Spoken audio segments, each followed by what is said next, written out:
என்னாச்சுப்பா? அந்த சீடி கிடைச்சுதா? சத்தியமா என்ன நடக்குதுன்னு எனக்கு ஒண்ணுமே புரியல பாட்டி. இதோ இங்க நிக்கிறாளே, இவ கொடுத்த டார்ச்சரால நான் சீடியை எங்க வச்சேன்னு ஞாபகம் வர மாட்டேங்குது. சீடியை நான் ஆபீஸ்ல வச்சேனா இல்ல வீட்ல வச்சேனானே தெரியல. உன் நாடகத்தை நிறுத்துறியா ஆலியா? உண்மையிலேயே நீ சீடி ஆபீஸ்ல வச்சிருந்தேன்னா நம்ம போனப்ப அது கிடைச்சிருக்கணும்.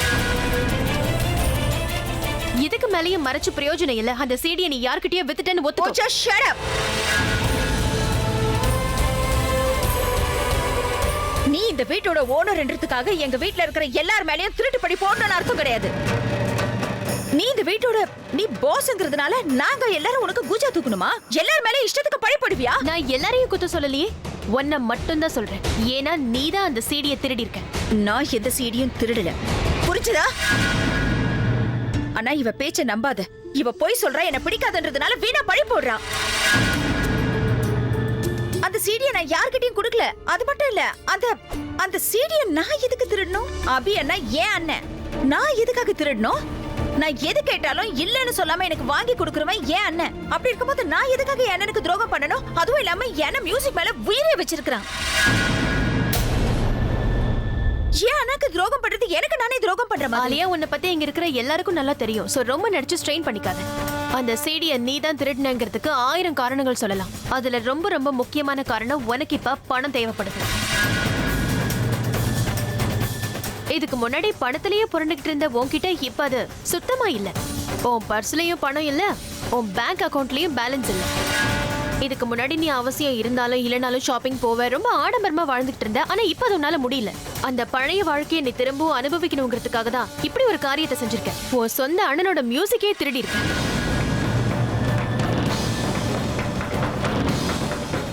உனக்கு என்ன பைத்தியம் ஏதாவது பிடிச்சிருக்கா? போய் சொல்லிட்டு இருக்கா. ஆனா இவ பேச்ச நம்பாதனா? இவ போய் சொல்லிட்டு இருக்கானா? நான் எதுக்கு நான் உன்னோட சீடியை திருடணும்? இவ சொல்றத நம்பாதனா? நான் எதுக்காக நான் அப்படி பண்ண போறேன்? நீயே சொல்லு. சரி, நான் தான் போய் சொல்றேன். நீ சொல்றது உண்மைனா அந்த சீடி எங்க இருக்கு காமி.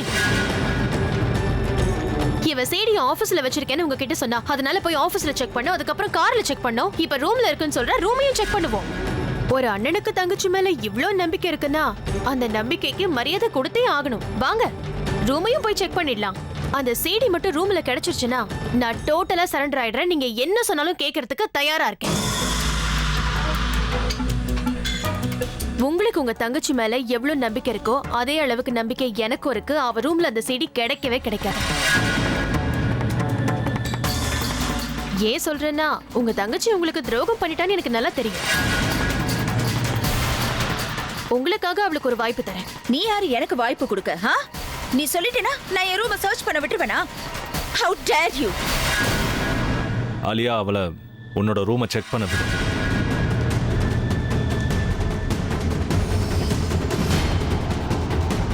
ஏன்னா ஐம் ஷூர் அந்த சீடி அங்க கண்டிப்பா கிடைக்கும். அந்த சீடி அங்க கிடைச்சதுன்னா இவ உன் மேல பழி போட்டதுக்கும் நம்ம ஃபேமிலியை டார்ச்சர் பண்ணதுக்கும் சேர்த்து பழி வாங்க. ஏன் ஆலியா, ஏன் இப்படி பண்ண? இந்த உலகத்துல பாட்டிக்கு அப்புறம் நான் யார் மேலேயாவது உயிரையே வச்சிருக்கேன்னா அது உன் மேலதான் உனக்கு தெரியாதா? ஏன் இப்படி பண்ண ஆலியா? உனக்கு காசு பணம் அவ்வளவு முக்கியமா போயிடுச்சு. அதுக்காக நம்ம உறவை கூட மறந்துடுவியா? உன் மேல உயிரியே வச்சிருக்கிற ஒரு அண்ணனா நீ என்ன பார்க்கல. உன்னோட தேவைகள் எல்லாம் நிறைவேற்றி வைக்கிற ஒரு ராக் ஸ்டாரா தான் நீ என்ன இது வரைக்கும் பார்த்திருக்க. இப்ப அதெல்லாம் என்னால பண்ண முடியலங்கிறதுக்காக நீ இப்படி ஒரு வழியை தேர்ந்தெடுப்பியா? நான் உன்கிட்ட இருந்து பாசத்தை எதிர்பார்த்தா நீ என்கிட்ட இருந்து பணத்தை மட்டும் எதிர்பார்த்திருக்க. உனக்கு எனக்கு அவ்வளவுதானா இல்லையா? நீ என்கிட்ட ஜஸ்ட் ஒரு வார்த்தை சொல்லியிருந்தனா என் தங்கச்சியோட ஆசையை நிறைவேற்றுறதுக்காக நான் எங்கேயாவது லோன் வாங்கியிருப்பேன், இல்ல பிச்சை கூட எடுத்திருப்பேன். நான் உனக்காக என் மியூசிக்கை மட்டும் இல்ல என்னைய விற்கிறதுக்கு கூட யோசிச்சிருக்க மாட்டான் இல்லையா? என்ன பாட்டி பார்த்துட்டு இருக்கீங்க? நீங்க இவகிட்ட கேளுங்க. இவ இந்த மாதிரி பண்ண வேண்டிய அவசியம் என்ன வந்துச்சுன்னு கேளுங்க பாட்டி. இப்ப நம்ம வீட்டோட நிலைமை சரியில்லைன்னு எனக்கு தெரியும். என்கிட்ட பணம் இல்லைனாலும் என் மனசுல இருக்கிற அன்பு குறைவே இல்லை பாட்டி. நான் இப்பவும் இவன் மேல அதே அளவு அன்பு தான் வச்சிருக்கேன் பாட்டி. ஆனா இவ இன்னி வரைக்கும் என்கிட்ட உண்மையாவும் இருந்ததுல நிறைய பொய் சொல்லிருக்கா, நிறைய விஷயங்களை மறைச்சிருக்கா. இவ என்ன எவ்வளவுதான் ஏமாத்தினாலும் நான் தங்கச்சி தான் விட்டேன் பாட்டி. ஆனா இன்னைக்கு என் மியூசிக் இவ வித்துட்டா பாட்டி. என் மியூசிக் தான் என் வாழ்க்கைன்னு எல்லாருக்கும் தெரியும். இந்த மியூசிக்கால தான் எனக்கும் நம்ம குடும்பத்துக்கும் ஒரு அடையாளம் கிடைச்சது. அந்த மியூசிக்கை வித்துட்டா பாட்டி. ஏன் பாட்டி எனக்கு மட்டும் இப்படி எல்லாம் நடக்குது? என்னோட ஃபேன்ஸ் என்ன உயிரா நினைக்கிறாங்க, ஆனா நான் உயிரா நினைக்கிறவங்க என்ன ஏமாத்துறாங்க. ப்ளீஸ் நானி, என்ன தப்பா புரிஞ்சிட்டு இருக்கிற. நீ நினைக்கிற மாதிரி நான் எந்த தப்பும் செய்யல. யாராவது அண்ணா கிட்ட சொல்லுங்களேன். ஆனா இந்த பிரக்யா என்ன மாட்டி விட பாக்குறானா? நீ என்கிட்ட போய் சொல்ற. நான் பொய் சொல்லல, சத்தியமா நான் சொல்றது உண்மைனா. இந்த டிடியை நான் உனக்காக தான் வாங்கினேன். உன்னை ஒரு ப்ரொடியூசர் ஒரு பெரிய மியூசிக் கான்சர்ட்காக புக் பண்ண வந்தாருனா இத நான் உன்கிட்ட சொல்லலாம்னு தான் நினைச்சேன். ஒருவேளை நீ சொல்றது உண்மையா இருந்தா இந்த டிடி உன் கைக்கு வந்தப்பவே நீ ஏன் இந்த விஷயத்தை என்கிட்ட சொல்லல? ஐயோ, நான் உன்கிட்ட சொல்றதுக்கு எவ்வளவோ ட்ரை பண்ணனா, ஆனா அதுக்கான சமயமே அமையல. சமாளிக்காத ஆலியா. 2 பேரும் ஒரே வீட்ல தான் இருக்கோம். ஒரு நாள்ல எத்தனையோ தடவை மீட் பண்றோம். இத சொல்றதுக்கு உனக்கு டைம் கிடைக்கலன்னு சொல்ற? அப்படி ஒரு ஆஃபர் வந்த மாதிரி எனக்கும் தெரியல. நாங்க தினமும் பல விஷயங்களை பத்தி பேசுவோம். நிறைய விஷயங்கள்ல இவ என்கிட்ட சஜஷன் கூட கேட்பா. ஆனா இந்த விஷயத்தை பத்தி என்கிட்ட எதுவுமே கேட்கலையே. இவ பொய் சொல்றான்னு தான் தோணுது. நான் ஒன்னும் பொய் சொல்லலனா. அந்த சிடியை நான் திருடல. ஏன்னா நான் சொல்றதை யாரும் நம்ப மாட்டேங்கிறீங்க. இந்த விஷயத்தை நான் தனு கிட்ட கூட சொன்னேன். நீயே வேணா கேட்டு பாரு. நீ அவசரப்பட்டு எதுவும் அண்ணா கிட்ட சொல்லிடாத. நானே சமயம் பார்த்து அண்ணா கிட்ட இந்த விஷயத்தை சொல்றேன்னு சொல்லியிருந்தேன். முதல்ல நானே கன்ஃபியூஸ்டா இருந்த இந்த டீல் ஜென்யூனா இல்லையான்னு. சரி, இந்த 10 கோடி டிடி எனக்காகனே ஒத்துக்கிறேன். அந்த விஷயத்தை விடு. நான் உன்கிட்ட பத்திரமா வைக்க சொன்ன சிடி எங்க?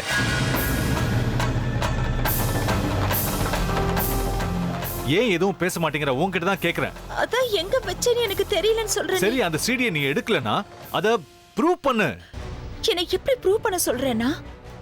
ஆனா ஒரு விஷயத்தை மட்டும் என்னால ப்ரூவ் பண்ண முடியும். நான் அந்த சிடியை ஆபீஸ்ல கொண்டு போய் வைக்கும்போது ஆபீஸ்ல நிறைய பேர் இருந்தாங்க. அவங்க நான் அங்க வைக்கிறத பார்த்தாங்க. நான் ஆபீஸ்ல வைக்கிறத அவங்க எல்லாரும் பார்த்தாங்கன்னா என்ன பொறுத்த வரைக்கும் அதுதான் ஒரு பெரிய ப்ரூஃப்னா. நீ வேணா அவங்க கிட்ட கேட்டு பாரு. அந்த சிடி ஆலியா தான் திருடினான்னு என்னால நிச்சயமா சொல்ல முடியும். பிரக்யா, நீ தெரிஞ்சுதான் பேசுறியா? ஆலியா தான் அதை திருடினான்னு எப்படி உறுதியா சொல்ற? ஏன்னா உண்மையை எல்லார்கிட்ட இருந்தும் மறைக்க முடியாது. மேல இருந்து ஒருத்த பாத்துக்கிட்டே இருக்கான்.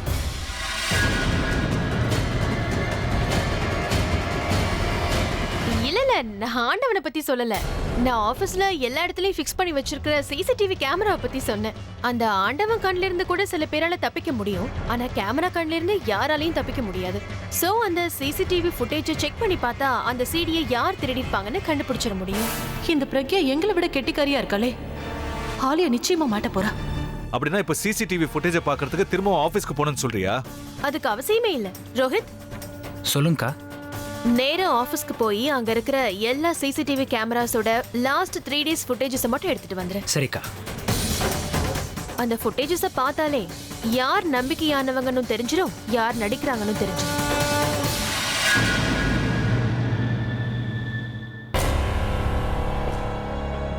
பாட்டி, சொல்லுமா. நான் காலையில இருந்து எதுவுமே சாப்பிடல. எனக்கு ரொம்ப பசியா இருக்கு. கர்ப்பமா இருக்கும்போது வயித்தை காய போடுறது குழந்தைக்கு நல்லது இல்ல. சரிம்மா தனு, நீ போய் உனக்கு என்ன தேவையோ சாப்பிட்டுட்டு வா.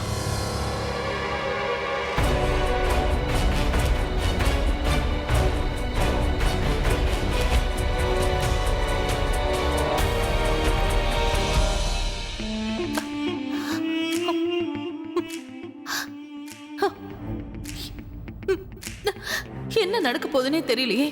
ஆலியா வசமா மாட்டிக்கிட்டா. ஒரு பக்கம் டென்ஷனாவும் இருக்கு, ஒரு பக்கம் பயங்கரமா பசிக்குது. என்ன தனு, நீ கிச்சன்ல பொறுப்பு வந்து எல்லாருக்கும் தண்ணி எடுத்துட்டு போறதுக்காக வந்தியா? அதெல்லாம் இல்ல, சாப்பிட ஏதாவது இருக்குமான்னு பார்க்க வந்தேன். அதுக்கே இப்படி எரிஞ்சு விழற? அத சாதாரணமா கூட சொல்லல. என்ன பொண்ணோ.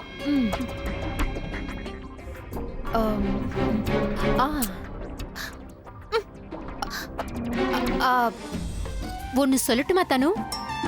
கொஞ்சம் நல்லா யோசிச்சு பாரு. அன்னைக்கு கீதாம்மா சொன்னதெல்லாம் இன்னைக்கு அப்படியே நடக்குதுல்ல? இப்ப என்னதான் சொல்ல வரீங்க? அவங்க குறி பார்த்து சொன்னதெல்லாம் கரெக்டா இருக்குன்னு சொல்ல வரேன். அன்னைக்கு ஆலியா கிட்ட அவங்க என்ன சொன்னாங்க? நீ செஞ்ச பாவத்துக்கு பலனை அனுபவிப்பேன்னு சொன்னாங்க. பாத்தியா, இப்போ அதுதானே நடக்குது. அந்த சீடியை யாரு வேணாலும் திருடி இருக்கலாம். ஆனா பழி ஆலியா மேலதானே விழுந்திருக்கு. அதுக்கு என்ன காரணம்? ஆலியா அம்முக்கு செஞ்சது துரோகம் தானே. அதுக்குதான் அவ இப்போ தண்டனையா அனுபவிக்கிறா. உப்பு தின்னவன் கண்டிப்பா தண்ணி குடிச்சுதான் ஆகணும் தனு. என்ன நான் சொல்றது?